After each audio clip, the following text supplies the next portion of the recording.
Hey, this is Vu, and today I'm going to take another look for the ELO Hell series, and this time we've got a player who is Faceit level 10 and says he's trapped in DMG. This video is brought to you by the Ridge Wallet. It's light, sleek, and industrial. It doesn't fold or awkwardly bulge in your pocket like this one, and it's seriously changed my whole pocket situation.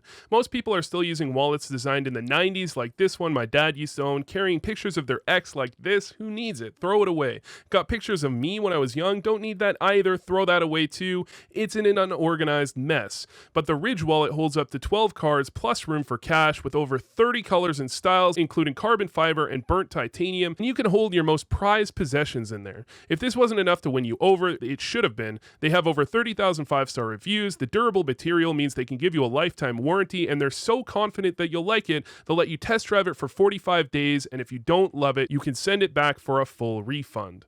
Ridge Wallet.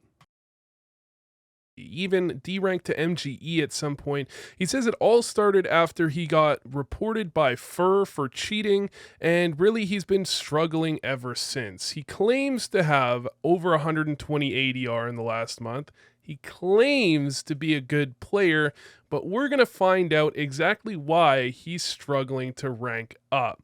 So here we've got Vu. And here on Mirage, he's going to have pistol round. He's going to buy a Deeg. Listen, never do this, okay? Deegs on pistol rounds, they're not good. There's one person I've ever seen that has used a Deeg effectively on pistol round. His name is Swisher. He plays on Yeah Gaming. He would buy a Deagle on T-side pistol on Inferno, and if anyone ever crossed, he would one Deeg them with like 100% effective rate. If you can't do something like that, don't buy a Deagle. Just don't do it. It's never going to go well. It only can possibly go poorly. A P250 has the long headshot range. Obviously, the USP is pretty good. And part of the problem is that if you ever buy a Deagle, you're not going to have armor. So if anyone ever sees you have a Deagle, they just have to shoot you in the body, and you're going to get aim punched, and you're never going to be able to grab a kill. Alternatively, they can shoot you in the face, and that's going to happen. So having lost round one, we're going to see this player do exactly the same thing. Going to Deagle, no armor, going to run out middle, and it's not going to go well. So this is a pretty bad start to a game. Definitely not doing much carrying right now. Now this player does admit that he doesn't necessarily take every game seriously, so I'm sure there's going to be some things that, could have been done better just a little bit for fun. But certainly, a Faceit level 10 player shouldn't be possible to be trapped in DMG, so we're going to continue forward. Round number 3 here, and we're going to see him go for a buy. This is going to be AK, nade, flash, smoke. The problem with being alone in middle and without having a top mid smoke from a teammate is it's really hard to progress past there. You really need a top mid smoke from a teammate or a window smoke from a teammate, because in order to take control of something like connector or something like ladder, you need at the very least a smoke in window and a smoke top mid. The smoke top mid helps cover you, especially from players peeking out from connector that might kill you crossing, or people that went for a cat jump. It takes away a lot of that space because they can only see you in this area versus being able to see you in this area. So you really need at least one other smoke here in order to take it. Otherwise, you're going to be taking a lot of risks when you go middle. As well, a Molotov is pretty important to push people back off of connector, even with that smoke down. That flash is fairly effective, but it's not supposed to land here. It's supposed to land about here. If it lands around here, it's going to actually catch anybody connector that's trying to peek. So just need to be throwing that flash a little bit more effectively, and definitely a lot of risks being taken here. Definitely a lot of risks being taken here and not really getting too much done. Definitely drawing a bit of a rotate over to middle, but no frags being picked up here. The team's going to do the bulk of the heavy lifting over on the A site, and this is just going to end up turning into a lurk that does get a few kills, but again, it's not really carrying all that much. So next up, we've got a round here, round number 5, where Vu is again going to be on a Deagle. This time he's going to go for something like a full force. It looks like he might have actually procced his team to buy here by going Deagle armor. Definitely wouldn't really recommend that very much. Should probably just be sticking for a save with this type of economy situation. A general rule for economy is that if you're on a 1-round loss bonus and more than one player on your team is below 2k, that's always going to be a force buy because you simply won't be able to buy into the following round. So if you're on a 2-round loss bonus, a lot of the time that holds similarly true. Anything more than that, and it becomes a little bit more questionable. On a 3-round loss bonus, if it's close to 2k, maybe you can make it work. It's really a question mark at that point. The only other real impacting factor is how much money the CTs have. If you're on CT side, it's really almost never a factor as to whether or not the Ts have money. But on the T side, if you've got like 4 kills on the CTs for a while, that's definitely a reason to go for a force when it's a little bit borderline. But here, it's been a lot of CTs surviving for a while, so really no reason to be going for a force here, I don't think.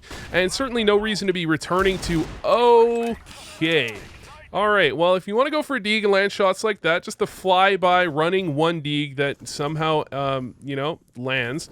If you want to get the RNG gods on your side, absolutely go for it. Just don't turn that around and then miss an easy shot in the back there. Would have been much better to just lurk out connector instead of taking that risky shot. Taking a shot on the back there, it's fairly likely to miss unless you really line it up. And with 2 players near jungle, near top connector, it would have just been better to not take that shot and take the free kills.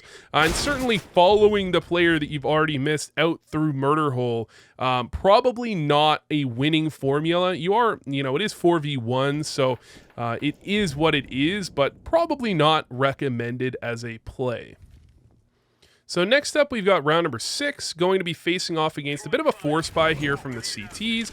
This time a teammate has thrown a window smoke, and probably should wait for that to bloom to swing out, even if you're expecting them to be on eco. Certainly should be waiting, and definitely should be working on that spray control. That is absolutely atrocious. That is DMG or below levels of spray control, and that is not something becoming of a Faceit level 10. Honestly, at this point, I'm questioning whether you're even Faceit level 10 at this point. I'm questioning whether you're even qualified to have a YouTube channel, honestly. But, the shots afterward were pretty decent. They were okay. They were not bad.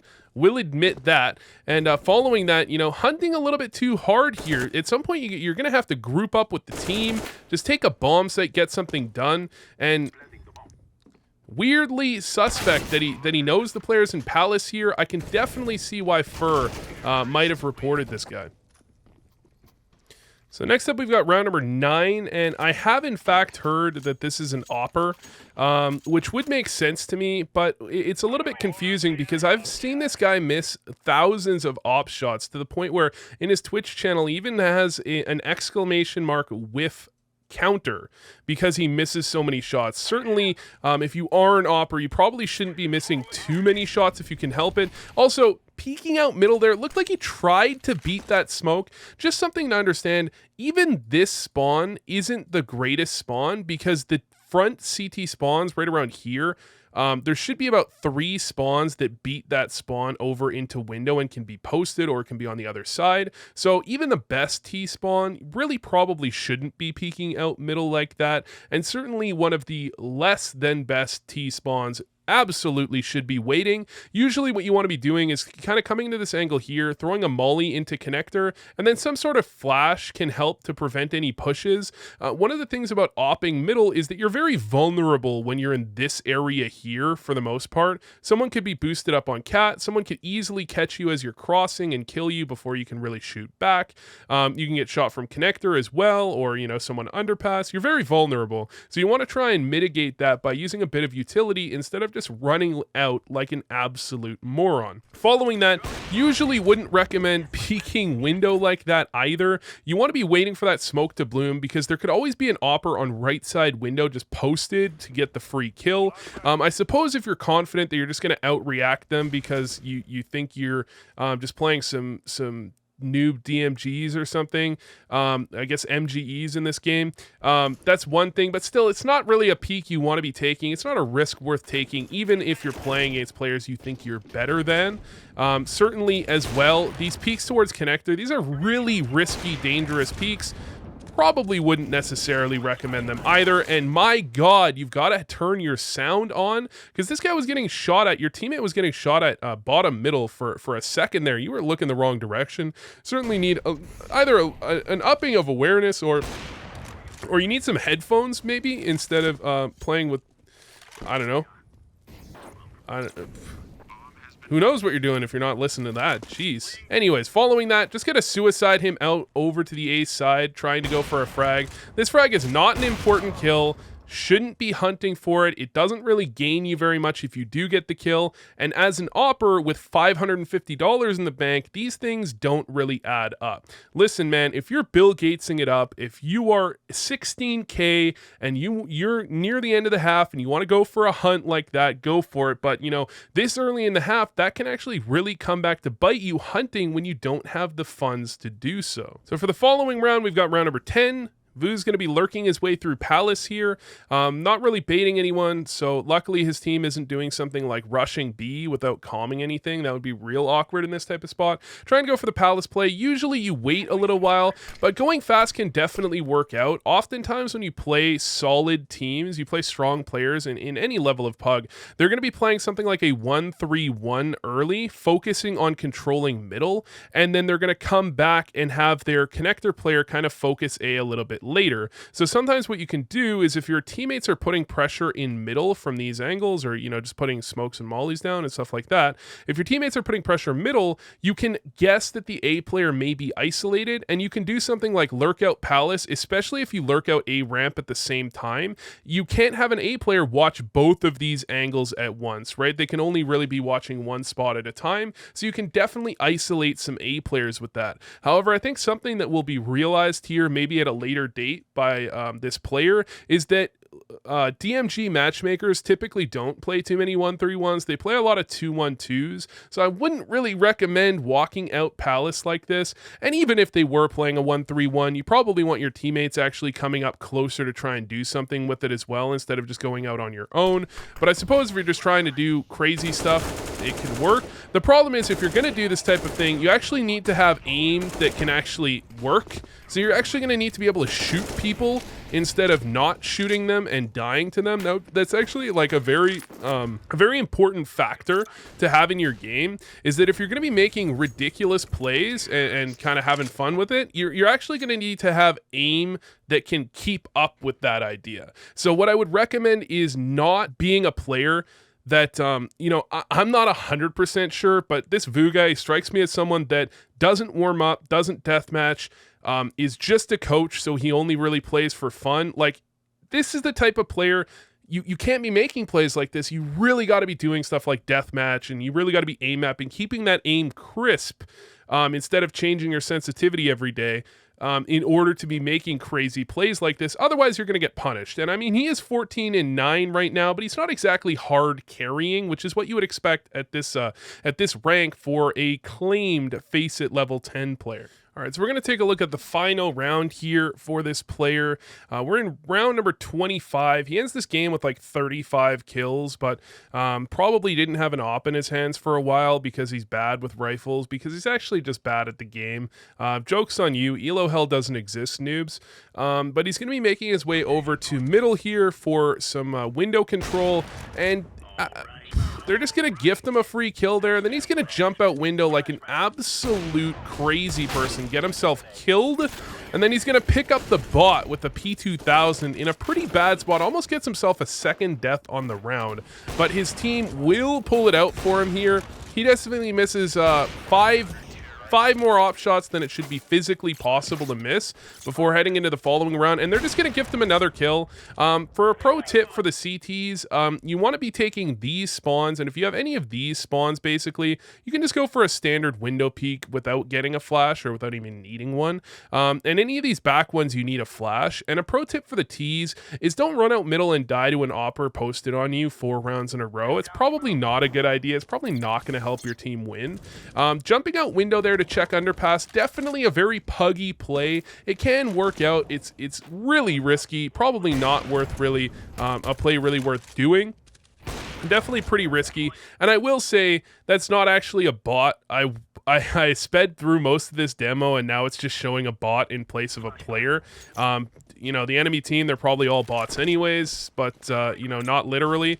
and just going to be running around here with an op trying to kill people. And, you know, this is fine, but again, as I said earlier on in this video, if you're going to be running around like an absolute crazy person with a gun, you actually need to be able to aim decently. And as we can see, this guy is clearly washed up. He's probably like, you know, mid 50s, maybe even mid 60s. He's probably just, I don't know, man, he's got stones for hands. You know, he's clearly got an idea of what he wants to do, but it's hard to believe that someone with this bad of aim could possibly be in Faceit level 10. There must be something going on here.